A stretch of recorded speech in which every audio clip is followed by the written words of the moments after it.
ময়লার ভাগাড়ের রূপ নিয়েছে যুক্তরাজ্যের দ্বিতীয় বৃহত্তম শহর বার্মিংহামের প্রায় প্রতিটি সড়ক।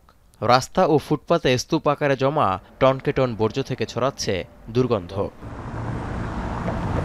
প্রায় ৮ সপ্তাহ ধরে বাড়িঘর থেকে বর্জ্য না নিয়ে যাওয়ায় এমন বেহাল দশা বার্মিংহামের। এরই মধ্যে শুরু হয়েছে মশামাছি ও ইঁদুরের উপদ্রব। এর মধ্যে গরম আবহাওয়ায় দুশ্চিন্তা আর ভোগান্তির পাল্লা ভারী হচ্ছে নগরবাসীর। এতে স্বাস্থ্য ঝুঁকিতে নগরীর অন্তত ১২ লাখ বাসিন্দা। বান্ডেল থাকলে প্রতি সেনমানিতে টাকা বাঁচবে। বিকাশ সেনমানি বান্ডেল কিনে জিতুন প্রতি লেনদেনে।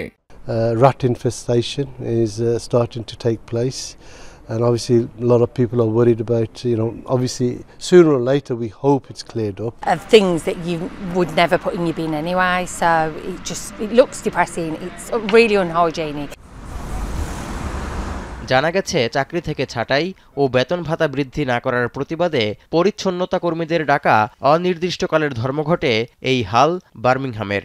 বাসাবাড়ির বর্জ্য অপসারণ না করায় রাস্তা ও ফুটপাতে এনে ময়লা ফেলতে বাধ্য হচ্ছেন বাসিন্দারা। তাই পরিস্থিতি বিবেচনায় পরিচ্ছন্নতা কর্মীদের দাবি মেনে নেওয়ার আহ্বান ভুক্তভোগীদের। Pay money, obviously they deserve the pay. It's not an easy thing to do, is it? Look, we're doing their work. I know how hard it is. I will lift